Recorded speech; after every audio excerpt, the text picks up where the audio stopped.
दफ्तर का बाबू एक बेजबान जीव है। मजदूरों को औखे दिखाओ तो वह त्योरिया बदलकर खड़ा हो जाएगा। कुली को एक डांट बताऊं तो सिर से बोझ फेंक कर अपनी राह लेगा। किसी भिखारी को दुत्कारो तो वह तुम्हारी ओर गुस्से की निगाह से देखकर चला जाएगा। यहाँ तक कि गधा भी कभी कभी तकलीफ पाकर दो लत्तियां झड़ने लगता है। मगर बेचारे दफ्तर के बाबू को आप चाहे औखे दिखाएं, डॉट बताएं, दुत्कारें या ठोकरें मारो, उसके माथे पर बल न आएगा। उसे अपने विकारों पर जो आधिपत्य होता है वह शायद किसी संयमी साधु में भी न हो। संतोष का पुतला, सब की मूर्ति, सच्चा आज्ञाकारी, गरज उसमें तमाम मानवीय अच्छाइयाँ मौजूद होती हैं। खंडहर के भी एक दिन भाग्य जाते हैं, दिवाली के दिन उस पर भी रोशनी होती है, बरसात में उस पर हरियाली छाती है, प्रकृति की दिलचस्पियों में उसका भी हिस्सा है। मगर इस गरीब बाबू के नसीब कभी नहीं जागते। इसकी अंधेरी तकदीर में रोशनी का जलावा कभी नहीं दिखाई देता। इसके पीले चेहरे पर कभी मुस्कुराहट की रोशनी नजर नहीं आती। इसके लिए सूखा सावन है, कभी हरा भादो नहीं। लाला फतेहचंद ऐसे ही एक बेजबान जीव थे। कहते हैं मनुष्य पर उसके नाम का भी असर पड़ता है। फतेहचंद की दशा में यह बात यथार्थ सिद्ध न हो सकी। यदि उन्हें हारचंद कहा जाए तो कदाचित यह अत्युक्ति न होगी। दफ्तर में हार, जिंदगी में हार, मित्रों में हार, जीत में उनके लिए चारों ओर निराशाएं ही थी। लड़का एक भी नहीं, लड़कियां आती, भाई एक भी नहीं, वजाया दो, गोठ में कौड़ी नहीं, मगर दिल में आया और मुरव्वत, सच्चा मित्र एक भी नहीं, जिससे मित्रता हुई उसने धोखा दिया। इस पर तंदुरुस्ती भी अच्छी नहीं। 32 साल की अवस्था में बाल खिचड़ी हो गए थे। आंखों में ज्योति नहीं, हाजमा चौपट, चेहरा पीला, गाल चिपके, कमर झुकी हुई, न दिल में हिम्मत, न कलेजे में ताकत। 9 बजे दफ्तर जाते और 6 बजे शाम को लौटकर घर आते। फिर घर से बाहर निकलने की हिम्मत न पड़ती। दुनिया में क्या होता है इसकी उन्हें बिल्कुल खबर न थी। उनकी दुनिया लोक परलोक जो कुछ था, दफ्तर था। नौकरी की खैर मनाते और जिंदगी के दिन पूरे करते थे। न धर्म से वास्ता था, न दीन से नाता, न कोई मनोरंजन था, न खेल। ताश खेले हुए भी शायद एक मुद्दत गुजर गई थी। जाड़ों के दिन थे, आकाश पर कुछ कुछ बादल थे। फतेहचंद 5:30 बजे दफ्तर से लौटे तो चिराग जल गए थे। दफ्तर से आकर वह किसी से कुछ न बोलते, चुपके से चारपाई पर ले जाते और 15-20 मिनट तक बिना हिले डुले पड़े रहते। तब कहीं जाकर उनके मुंह से आवाज निकलती। आज भी प्रतिदिन की तरह वे चुपचाप पड़े थे कि एक ही मिनट में बाहर से किसी ने पुकारा। छोटी लड़की ने जाकर पूछा तो मालूम हुआ कि दफ्तर का चपरासी है। शारदा पति के मुंह हाथ धाने के लिए लोटा गिलास मौंज रही थी। बोली, उससे कह दे क्या काम है, अभी तो दफ्तर से आए ही हैं और बुलावा आ गया है। चपरासी ने कहा है, अभी फिर बुला लाओ, कोई बड़ा जरूरी काम है। फतेहचंद की खामोशी टूट गई। उन्होंने सिर उठाकर पूछा, क्या बात है? शारदा, कोई नहीं, दफ्तर का चपरासी है। फतेहचंद ने सहम कर कहा, दफ्तर का चपरासी? क्या साहब ने बुलाया है? शारदा, हाँ, कहता है साहब बुला रहे हैं। यहाँ कैसा साहब है तुम्हारा, जब देखा बुलाया करता है। सवेरे के गए गए अभी मकान लौटे हो, फिर भी बुलाया आ गया। फतेहचंद न संभल कर कहा, जरा सुन लूं, किस लिए बुलाया है? मैंने सब काम खत्म कर दिया था, अभी आता हूँ। शारदा, जरा जलपान तो करते जाओ, चपरासी से बातें करने लगोगे तो तुम्हें अंदर आने की याद भी न रहेंगी। ये कहकर वह एक प्याली में थोड़ी सी दालमोट और सेव लाई। फतेहचंद उठकर खड़े हो गए, किंतु खाने की चीजें देखकर चारपाई पर बैठ गए और प्याली की ओर चाव से देखकर चारपाई पर बैठ गए और प्याली की ओर चाव से देखकर डरते हुए बोले, लड़कियों को दे दिया है ना? शारदा ने औंखें चढ़ाकर कहा, हाँ हाँ, दे दिया है, तुम तो खाओ। इतने में छोटी में चपरासी ने फिर पुकार, बाबूजी, हमें बड़ी देर हो रही है। शारदा, कह क्यों नहीं देते कि इस वक्त न आएंगे? फतेहचंद ने जल्दी जल्दी दालमोट की 2-3 फनकियां लगाई, एक गिलास पानी पिया और बाहर की तरफ दौड़े। शारदा पान बनाती ही रह गई। चपरासी ने कहा, बाबूजी, आपने बड़ी देर कर दी, अब जरा लपक चलिए, नहीं तो जाते ही दौड़ बताएगा। फतेहचंद ने 2 कदम दौड़कर कहा, चलेगी तो भाई आदमी ही की तरह चाहे दौड़ लगाए या दौड़ दिखाए, हमसे दौड़ा नहीं जाता, बंगले ही पर है न। चपरासी, भला वो दफ्तर क्यों आने लगा? बादशाह है कि दिल लगी। चपरासी तेज चलने का आदी था। बेचारे बाबू फतेहचंद धीरे धीरे जाते थे। थोड़ी ही दूर चलकर हाँफ उठे, मगर मर्द तो थे ही, ये कैसे कहते कि भाई जरा और धीरे चलो। हिम्मत करके कदम उठाते जाते थे, यहाँ तक कि जॉघों में दर्द होने लगा और आधा रास्ता खत्म होते होते पैरों ने उठने से इनकार कर दिया। सारा शरीर पसीने से तर हो गया, सिर में चक्कर आ गया, आंखों के सामने तितलियां उड़ने लगी। चपरासी ने ललकारा, जरा कदम बढ़ाए चलो बाबू। फतहचंद बड़ी मुश्किल से बोले, तुम जाओ, मैं आता हूँ। वे सड़क के किनारे पटरी पर बैठ गए और सिर को दोनों हाथों से थाम कर दम मारने लगे। चपरासी ने इनकी ये दशा देखी तो आगे बढ़ा। फतहचंद डरे कि यह शैतान जाकर न जाने साहब से क्या कह दे तो गजब ही हो जाएगा। जमीन पर हाथ टेककर उठे और फिर चले, मगर कमजोरी से शरीर हाँफ रहा था। इस समय कोई बच्चा भी उन्हें जमीन पर गिरा सकता था। बेचारे किसी तरह गिरते पड़ते साहब बंगले पर पहुंचे। साहब बंगले पर टहल रहे थे, बार बार फाटक की तरफ देखते थे और किसी को तो न देखकर मन में झल्लाते थे। चपरासी को देखते ही औंखें निकाल कर बोल, इतनी देर कहाँ था? चपरासी ने बरामदे की सीढ़ी पर खड़े खड़े कहा, हुजूर, जब वह आए तब तो मैं दौड़ा चला आ रहा हूँ। साहब ने पैर पटक कर कहा, बाबू क्या बोला? चपरासी, आ रहे हैं हुजूर, घंटा भर में तो घर में से निकले। इतने में फतहचंद हाथे के तार के अंदर से निकलकर वहां आ पहुंचे और साहब को सिर झुककर सलाम किया। साहब ने कड़कर कहा, अब तक कहाँ था? फतहचंद ने साहब का तमतमाया चेहरा देखा तो उनका खून सूख गया। बोले, हुजूर, अभी अभी तो दफ्तर से गया हूँ। ज्यों ही चपरासी ने आवाज दी, हाजिर हुआ। साहब, झूठ बोलता है, झूठ बोलता है, हम घंटे भर से खड़ा है। फतहचंद, हुजूर, मैं झूठ नहीं बोलता, आने में जितनी देर हो गई होस, मगर घर से चलेने में मुझे बिल्कुल देर नहीं हुई। साहब ने हाथ की छड़ी घुमाकर कहा, चुप रह सुअ, हम घंटा भर से खड़ा है, अपना कान पकड़ो। फतहचंद ने खून की घट पीकर कहा, हुजूर, मुझे 10 साल काम करते हो गए, कभी ... साहब, चुप रह सुअ, हम कहता है कि अपना कान पकड़ो। फतहचंद, जब मैंने कोई कसूर किया हो? साहब, चपरासी, इस सुअ का कान पकड़ो।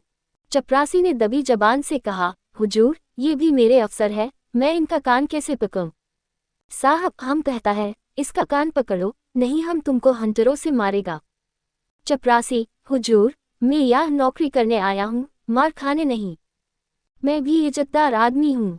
हुजूर, अपनी नौकरी ले ले, आप जो हुक्म दे वह बजा लाने को हाजिर हूँ, लेकिन किसी की इज्जत नहीं बिगाड़ सकता। नौकरी तो 4 दिन की है, 4 दिन के लिए क्यों जमाने भर से बिगाड़ करें? साहब अब क्रोध को न बर्दाश्त कर सके, हंटर लेकर दौड़े। चपरासी ने देखा यहाँ खड़ रहने में खैरियत नहीं है तो भाग खड़ा हुआ। फतहचंद अभी तक चुपचाप खड़े थे। चपरासी को न पाकर उनके पास आया और उनके दोनों कान पकड़कर हिला दिया। बोला, तुम सुअ गुस्ताखी करता है, जाकर ऑफिस से फाइल लाओ। फतहचंद ने कान हिलाते हुए कहा, कौन सा फाइल? तुम बहरा ही सुनता नहीं, हम फाइल मांगता है। फतहचंद ने किसी तरह दिलेर होकर कहा, आप कौन सा फाइल मांगते हैं? साहब, वही फाइल जो हम मांगता है, वही फाइल लाओ, अभी लाओ। बेचारे फतहचंद को अब और कुछ पूछने की हिम्मत न हुई। साहब बहादुर एक तो यूं ही तेज मिजाज थे, इस पर हुकूमत का घमंड और सबसे बढ़कर शराब का नशा। हंटर लेकर पिल पड़ते तो बेचार पे क्या कर लेते। चुपके से दफ्तर की तरफ चल पड़े। साहब ने कहा, दौड़ कर जाओ, दौड़ो। फतहचंद ने कहा, हुजूर, मुझसे दौड़ा नहीं जाता। साहब, ओ, तुम बहुत सुस्त हो गया है, हम तुमको दौड़ना सिखाएगा, दौड़ो। पीछे से धक्का देकर तुम अब भी नहीं दौड़ेगा। ये कहकर साहब हंटर लेने चले। फतहचंद दफ्तर के बाबू होने पर भी मनुष्य ही थे। यदि वह बलवान होते तो उस बदमाश का खून पी जाते, अगर उनके पास कोई हथियार होता तो उस पर परोर चला देते, लेकिन उस हालत में तो मार खाना ही उनकी तकदीर में लिखा था। वे बेतहाश भागे और फाटक से बाहर निकलकर सड़क पर आ गए। फतहचंद दफ्तर न गए, जाकर करते ही क्या, साहब ने फाइल का नाम तक न बताया, शायद नशा में भूल गया। धीरे धीरे घर की ओर चले, मगर इस बेइज्जती ने पैरों में बेड़ियां सी डाल दी थी। माना कि वह शारीरिक बल में साहब से कम थे, उनके हाथ में कोई चीज भी न थी, लेकिन क्या वह उसकी बातों का जवाब न दे सकते थे? उनके पैरों में जूते तो थे, क्या वह जूते से काम न ले सकते थे? फिर क्यों उन्होंने इतनी जिल्लत बर्दाश्त की? मगर इलाज की क्या था?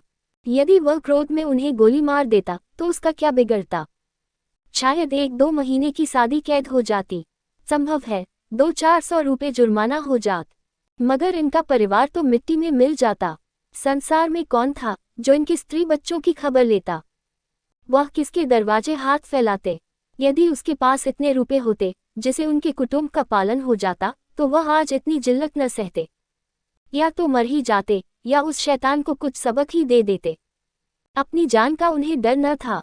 जिंदगी में ऐसा कौन सुख था जिसके लिए वह इस तरह डरते? ख्याल था सिर्फ परिवार के बर्बाद हो जाने का। आज फतेहचंद को अपनी शारीरिक कमजोरी पर जितना दुख हुआ उतना और कभी न हुआ था। अगर उन्होंने शुरू ही से तंदुरुस्ती का ख्याल रखा होता, कुछ कसरत करते रहते, लकड़ी चलाना जानते होते, तो क्या इस शैतान की इतनी हिम्मत होती कि वह उनका कान पकड़ता, उसकी औंखें निकला लेते? कम से कम दिन्हे घर से एक छुरी लेकर चलना था, और न होता तो 2-4 हाथ जमाते ही पीछे देखा जाता, जेल जाना ही तो होता या और कुछ। वे ज्यों-ज्यों आगे बढ़ते थे, त्यों-त्यों उनकी तबीयत अपनी कायरता और बोधेपन पर और भी झिल्लाती थी। अगर वह उचक कर उसके 2-4 थप्पड़ लगा देते, तो क्या होता? यही न कि साहब के खानसामे बैरे सब उन पर पिल पड़ते और मारते मारते बेदम कर देते। बाल बच्चों के सिर पर जो कुछ पड़ती, साहब को इतना तो मालूम हो जाता कि गरीब को बेगुनाह जलील करना आसान नहीं। आखिर आज मैं मर जाऊं तो क्या हो? तब कौन मेरे बच्चों का पालन करेगा? तब उनके सिर जो कुछ पड़ेगी वह आज ही पड़ जाती तो क्या हर्ज था? इस अंतिम विचार ने फतेहचंद के हृदय में इतना जोश भर दिया कि वह लौट पड़े और साहब से जिल्लत का बदला लेने के लिए 2-4 कदम चले। मगर फिर ख्याल आया, आखिर जो कुछ जिल्लत होनी थी वह तो हो ही ली। कौन जाने बंगले पर हो या क्लब चला गया हो। उसी समय उन्हें शारदा की बेकसी और बच्चों का बिना बाप के जाने का ख्याल भी आ गया। फिर लौटे और घर चले। घर में जाते ही शारदा ने पूछा, किस लिए बुलाया था? बड़ी देर हो गई। फतेहचंद ने चारपाई पर लेटते हुए कहा, नशे की सनक थी और क्या। शैतान ने मुझे गालियां दी, जलील किया, बस यही रट लगाए हुए था कि देर क्यों की।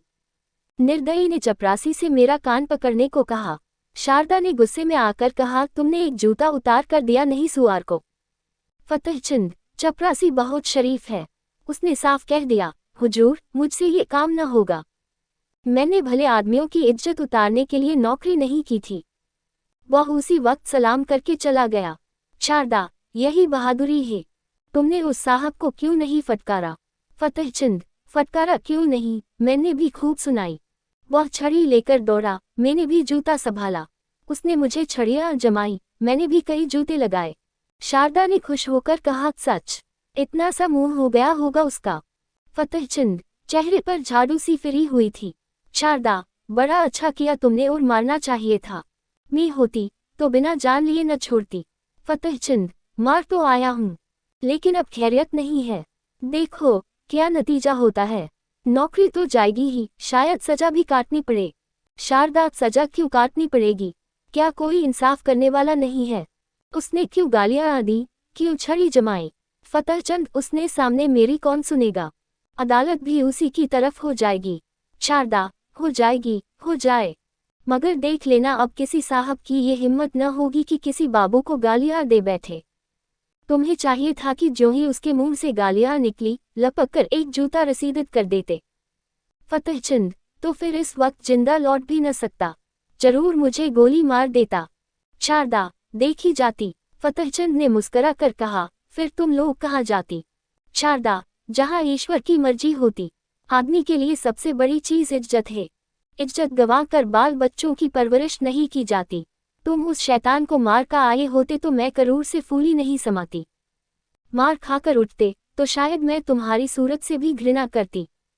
यो जबान से चाहे कुछ न कहती, मगर दिल से तुम्हारी इज्जत जाती रहती। अब जो कुछ सिर पर आएगी खुशी से झेल लूंगी। कहाँ जाते हो? सुनो सुनो, कहाँ जाते हो? फतेहचंद दीवाने होकर जोश में घर से निकल पड़े। शारदा पुकारती रह गई। वह फिर साहब के बंगले की तरफ जा रहे थे, डर से सहमे हुए नहीं, बल्कि अगरूर से गर्दन उठाए हुए।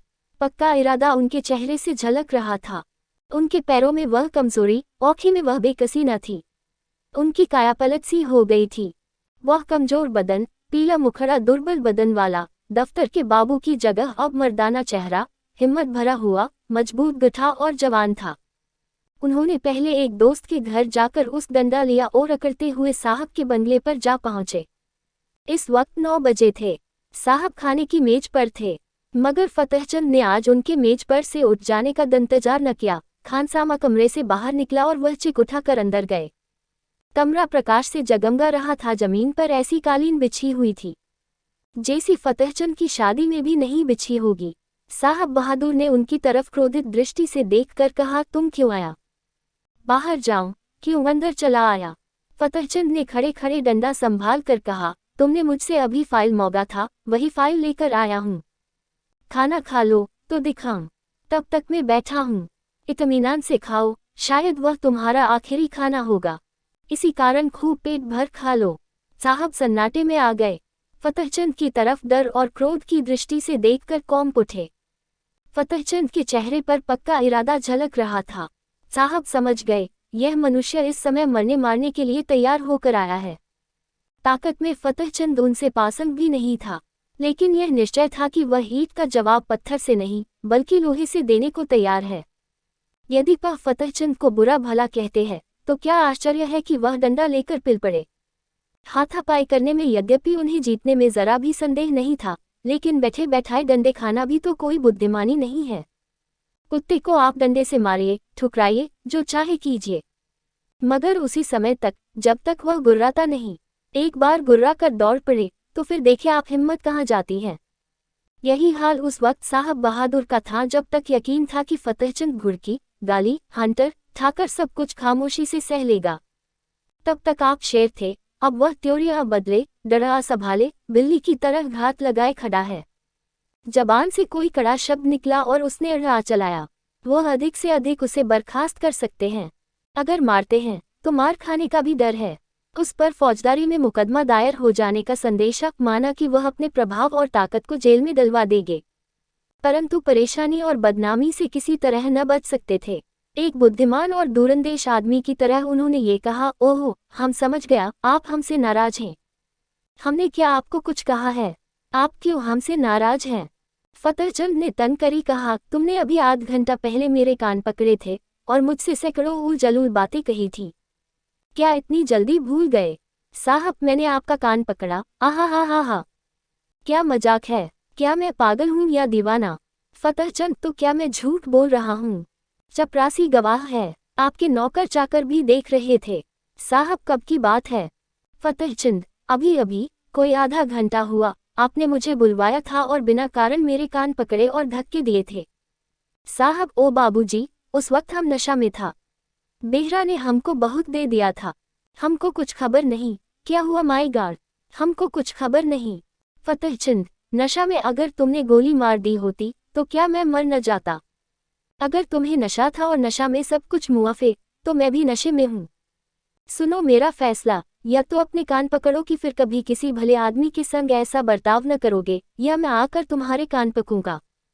समझ गए कि नहीं? इधर उधर हिलो नहीं। तुमने जगह छोड़ी और मैंने डंडा चलाया, फिर खोपड़ी टूट जाए तो मेरी खता नहीं।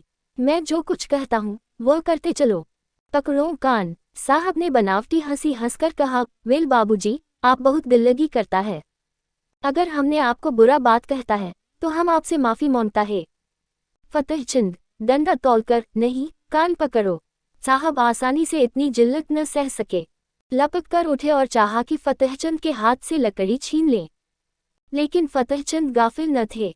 साहब मेज पर से उठने न पाए थे कि उन्होंने डंडे का भरपूर और तुला हुआ हाथ चलाया। साहब तो नंगे सिर थे ही, चोट सिर पर पड़ गई, खोपड़ी भन्ना गई। 1 मिनट तक सिर को पकड़े रहने के बाद बोले, हम तुमको बर्खास्त कर देगा। फतेहचंद, इसकी मुझे परवाह नहीं, मगर आज मैं तुमसे बिना कान पकड़ाए नहीं जाऊंगा।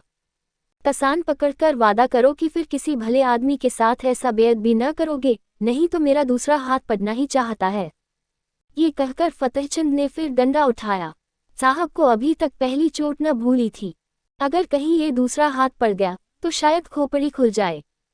कान पर हाथ रखकर बोले, अब खुश हुआ?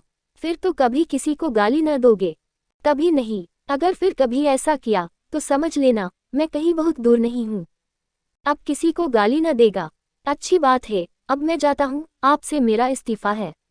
मैं कल इस्तीफा में ये लिखकर भेजूंगा कि तुमने मुझे गालियां दी, इसलिए मैं नौकरी नहीं करना चाहता, समझ गए? साहब, आप इस्तीफा क्यों देता है? हम तो बर्खास्त नहीं करता। फतहचंद, अब तुम जैसे पाजी आदमी की मातहती नहीं करूंगा। ये कहते हुए फतहचंद कमरे से बाहर निकले और बड़े इत्मीनान से घर चले। आज उन्हें सच्ची विजय की प्रसन्नता का अनुभव हुआ। उन्हें ऐसी खुशी कभी नहीं प्राप्त हुई थी। यही उनके जीतने की पहली जीत थी।